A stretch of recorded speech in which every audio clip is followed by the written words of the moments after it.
Welcome to Epic AudioBook. Today we continue with Pride and Prejudice by Jane Austen, presenting Part 2, which covers chapters 4, 5, and 6 of this timeless classic. In these chapters, we dive deeper into the interactions between the Bennet family and the new residents of Netherfield. Mr. Bingley's affection for Jane Bennet becomes apparent, while Elizabeth observes Mr. Darcy's pride and reserved nature. The sharp wit and social insights of Austen's world come to life as the story unfolds. We hope you enjoy and support Epic AudioBook. Don't forget to like, comment, and subscribe for more classic literature. Chapter 4. When Jane and Elizabeth were alone, the former, who had been cautious in her praise of Mr. Bingley before, expressed to her sister how very much she admired him. "He is just what a young man ought to be," said she, "sensible, good-humored, lively, and I never saw such happy manners, so much ease with such perfect good breeding." "He is also handsome," replied Elizabeth, "which a young man ought likewise to be if he possibly can. His character is thereby complete. I was very much flattered by his asking me to dance a second time. I did not expect such a compliment." "Did not you? I did for you. But that is one great difference between us. Compliments always take you by surprise, and me never. What could be more natural than his asking you again? He could not help seeing that you were about 5 times as pretty as every other woman in the room. No thanks to his gallantry for that. Well, he certainly is very agreeable, and I give you leave to like him. You have liked many a stupider person. Dear Lizzie. Oh, you are a great deal too apt, to like people in general. You never see a fault in anybody. All the world are good and agreeable in your eyes. I never heard you speak ill of a human being in my life. I would wish not to be hasty in censuring anyone, but I always speak what I think. I know you do. And it is that which makes the wonder. With your good sense to be so honestly blind to the follies and nonsense of others. Affectation of candor is common enough. One meets with it everywhere. But to be candid without ostentation or design, to take the good of everybody's character and make it still better and say nothing of the bad, belongs to you alone. And so, you like this man's sisters too, do you? Their manners are not equal to his. Certainly not at first, but they are very pleasing women when you converse with them. Miss Bingley is to live with her brother and keep his house, and I am much mistaken if we shall not find a very charming neighbor in her." Elizabeth listened in silence, but was not convinced. Their behavior at the assembly had not been calculated to please in general, and with more quickness of observation and less pliancy of temper than her sister, and with a judgment too, unassailed by any attention to herself, she was very little disposed to approve them. They were, in fact, very fine ladies, not deficient in good humor when they were pleased, nor in the power of being agreeable where they chose it, but proud and conceited. They were rather handsome, had been educated in one of the first private seminaries in town, had a fortune of £20,000, were in the habit of spending more than they ought, and of associating with people of rank, and were, therefore, in every respect entitled to think well of themselves and meanly of others. They were of a respectable family in the north of England, a circumstance more deeply impressed on their memories than that their brother's fortune and their own had been acquired by trade. Mr. Bingley inherited property to the amount of nearly £100,000 from his father, who had intended to purchase an estate, but did not live to do it. Mr. Bingley intended it likewise, and sometimes made choice of his county. But as he was now provided with a good house and the liberty of a manor, it was doubtful to many of those who best knew the easiness of his temper, whether he might not spend the remainder of his days at Netherfield, and leave the next generation to purchase. His sisters were very anxious for his having an estate of his own, but though he was now established only as a tenant, Miss Bingley was by no means unwilling to preside at his table.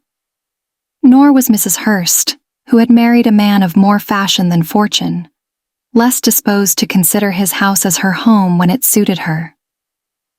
Mr. Bingley had not been of age 2 years when he was tempted, by an accidental recommendation, to look at Netherfield House. He did look at it, and into it, for half an hour, was pleased with the situation and the principal rooms, satisfied with what the owner said in its praise, and took it immediately. Between him and Darcy, there was a very steady friendship, in spite of a great opposition of character. Bingley was endeared to Darcy by the easiness, openness, and ductility of his temper, though no disposition could offer a greater contrast to his own, and though with his own, he never appeared dissatisfied. On the strength of Darcy's regard, Bingley had the firmest reliance, and of his judgment, the highest opinion. In understanding, Darcy was the superior. Bingley was by no means deficient, but Darcy was clever. He was at the same time haughty, reserved, and fastidious, and his manners, though well-bred, were not inviting. In that respect, his friend had greatly the advantage. Bingley was sure of being liked wherever he appeared. Darcy was continually giving offense. The manner in which they spoke of the Meryton assembly was sufficiently characteristic. Bingley had never met with pleasanter people or prettier girls in his life. Everybody had been most kind and attentive to him. There had been no formality, no stiffness. He had soon felt acquainted with all the room, and as to Miss Bennet, he could not conceive an angel more beautiful. Darcy, on the contrary, had seen a collection of people in whom there was little beauty and no fashion, for none of whom he had felt the smallest interest, and from none received either attention or pleasure. Miss Bennet he acknowledged to be pretty, but she smiled too much. Mrs. Hurst and her sister allowed it to be so, but still they admired her and liked her, and pronounced her to be a sweet girl, and one whom they should not object to know more of. Miss Bennet was therefore established as a sweet girl, and their brother felt authorized by such commendation to think of her as he chose.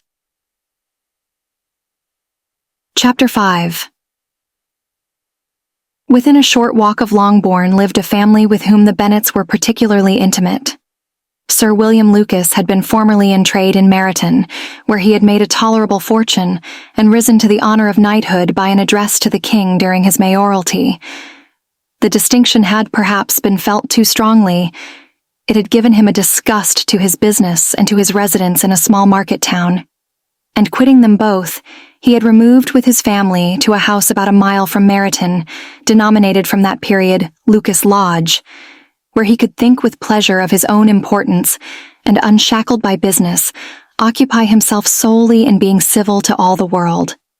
For though elated by his rank, it did not render him supercilious.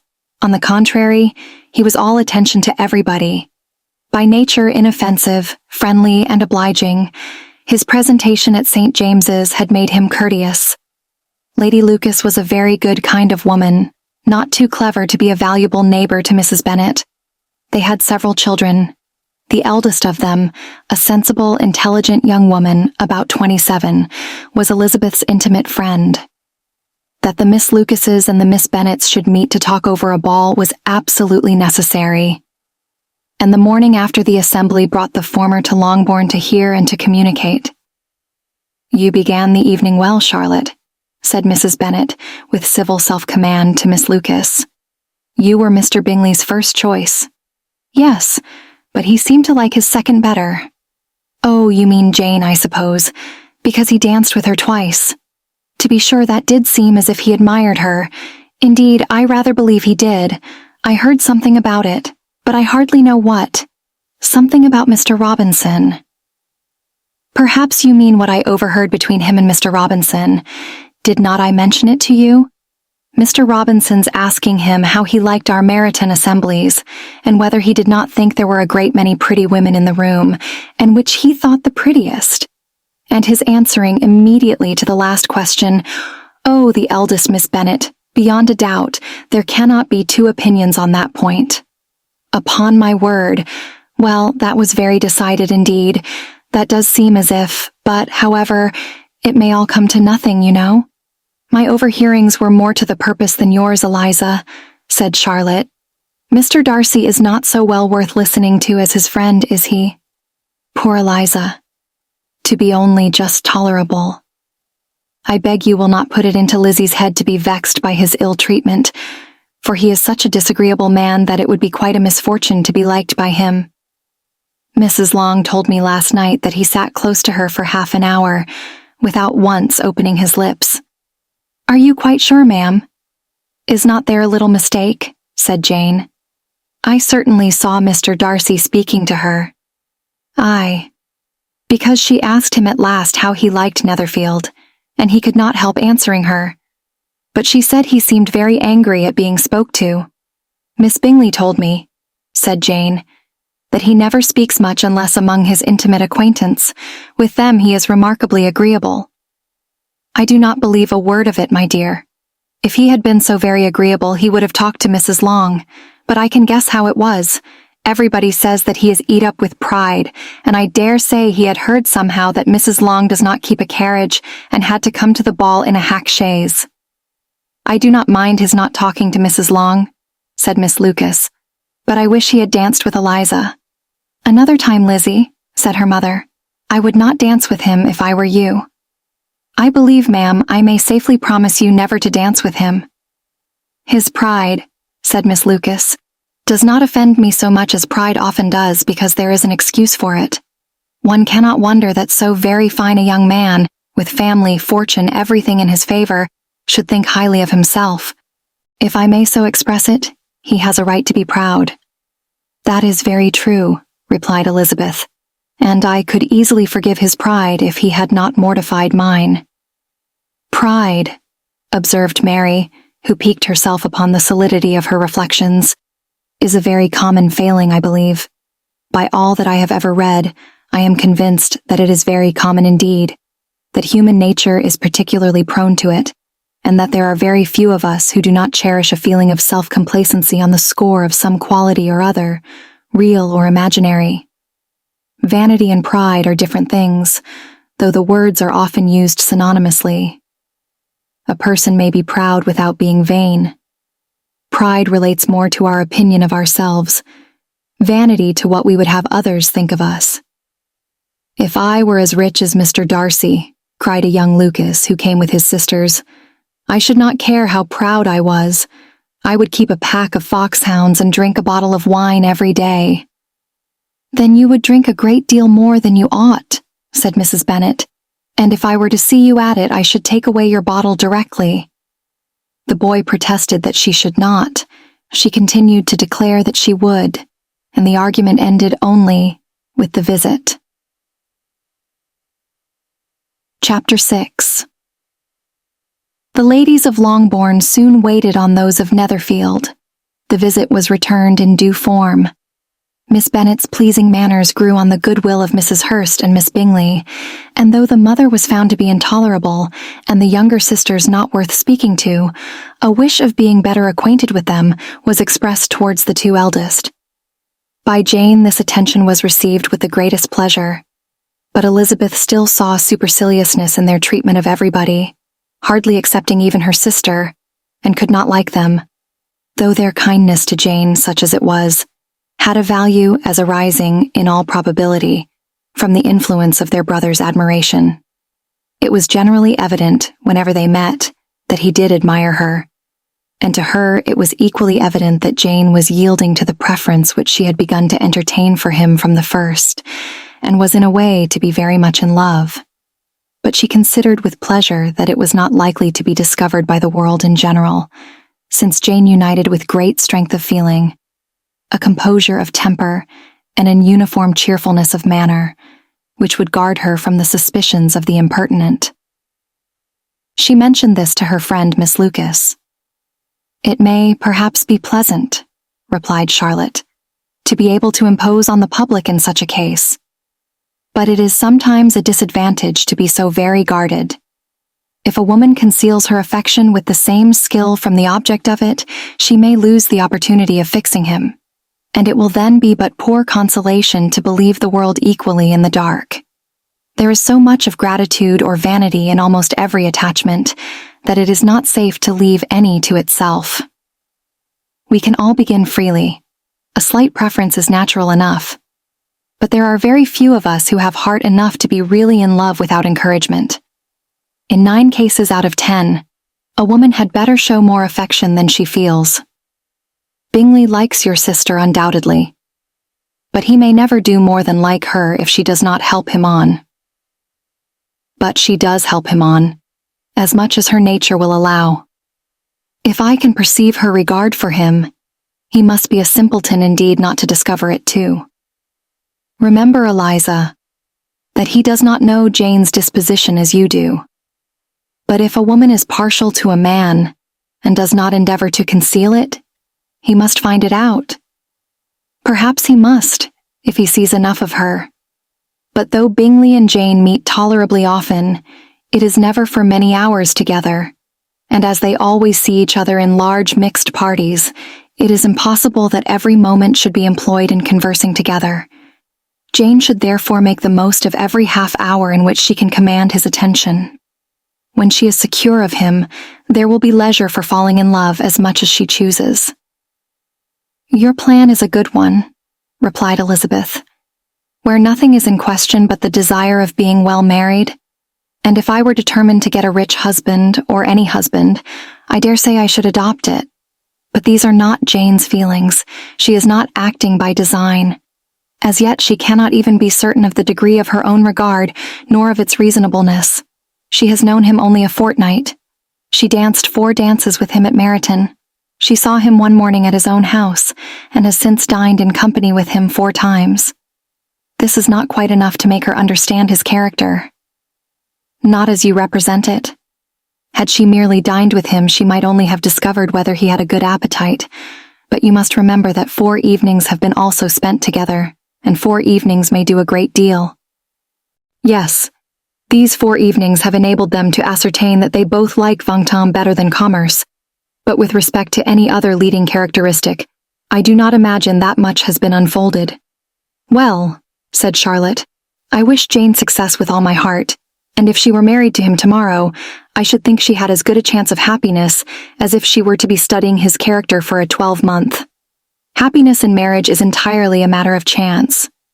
If the dispositions of the parties are ever so well known to each other, or ever so similar beforehand, it does not advance their felicity in the least. They always continue to grow sufficiently unlike afterwards to have their share of vexation, and it is better to know as little as possible of the defects of the person with whom you are to pass your life.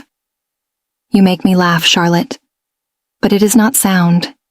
You know it is not sound, and that you would never act in this way yourself.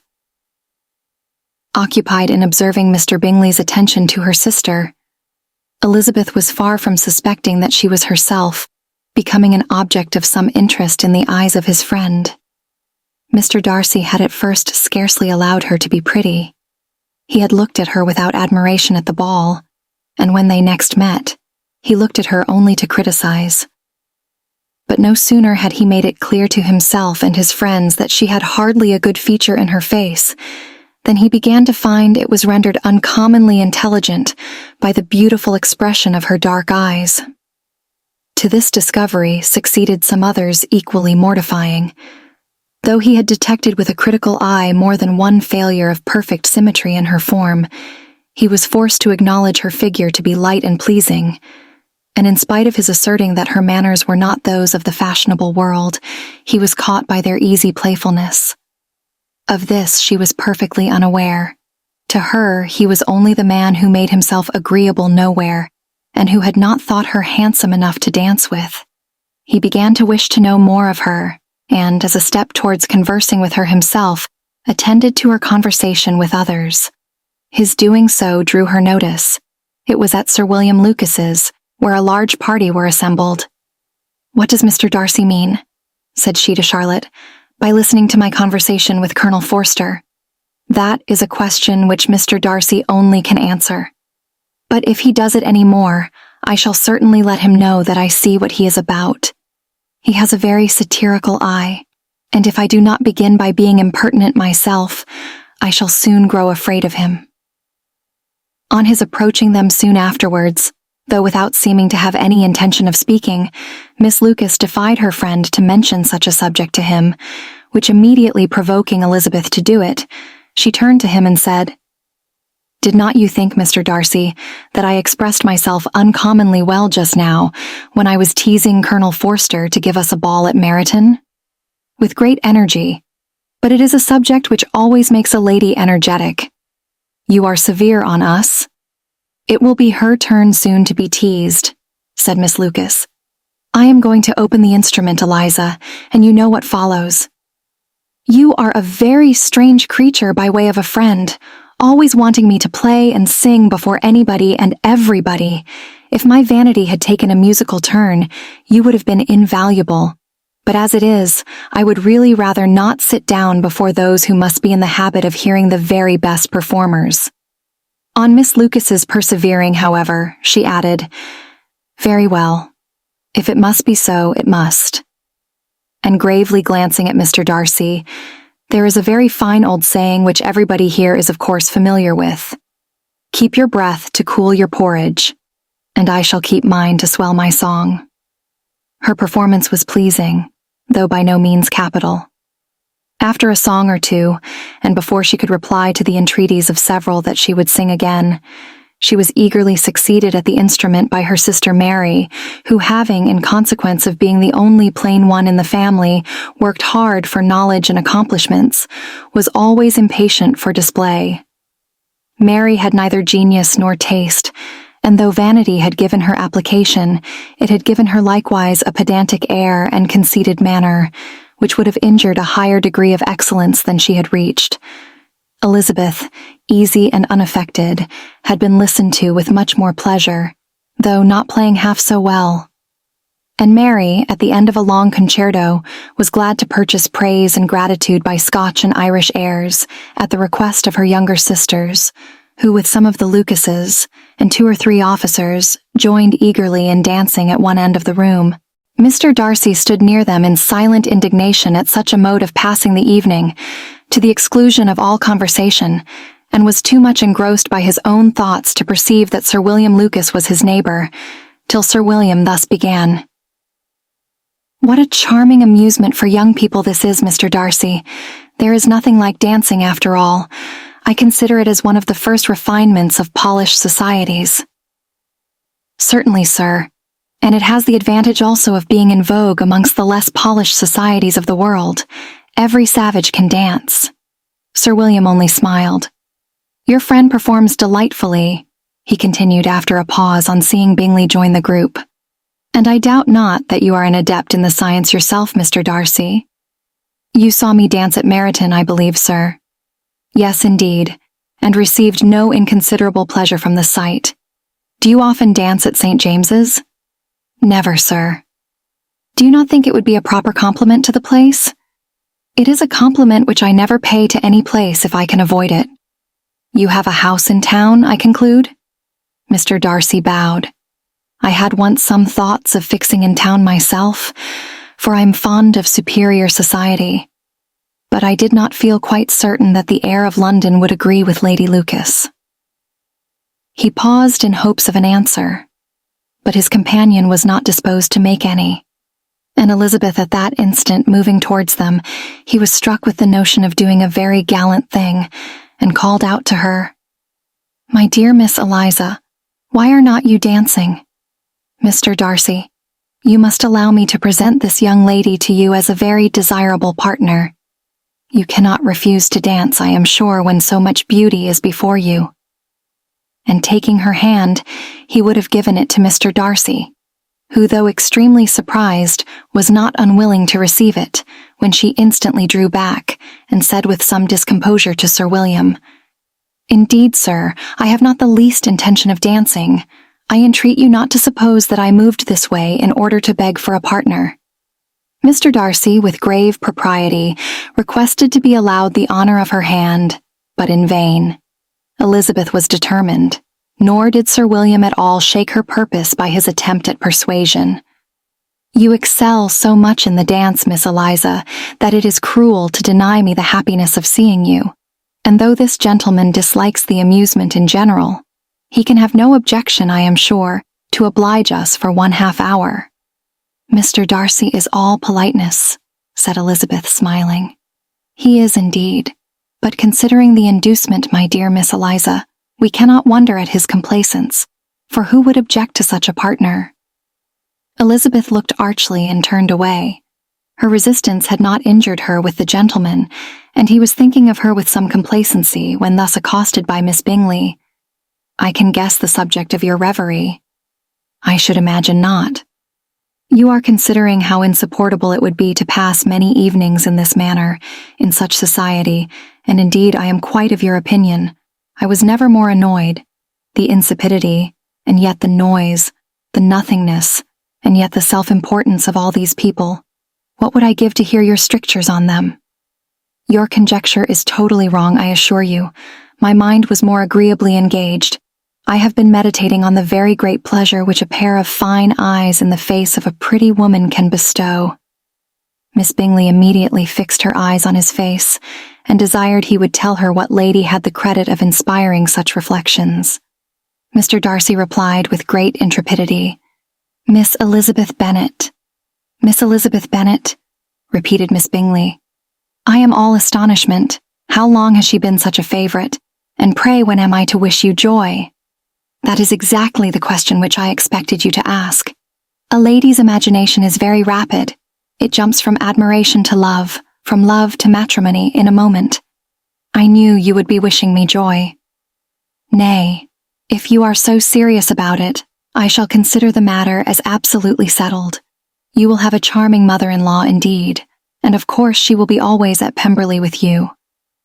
He listened to her with perfect indifference, while she chose to entertain herself in this manner, and as his composure convinced her that all was safe, her wit flowed along. Thank you for joining us for Part 2 of Pride and Prejudice by Jane Austen. We hope you enjoyed chapters 4, 5, and 6, as the story begins to reveal the complexities of each character and the social dynamics at play. Don't forget to like, comment, and subscribe to Epic AudioBook to stay tuned for the next part, where the story continues to unfold with more intrigue and romance. See you soon.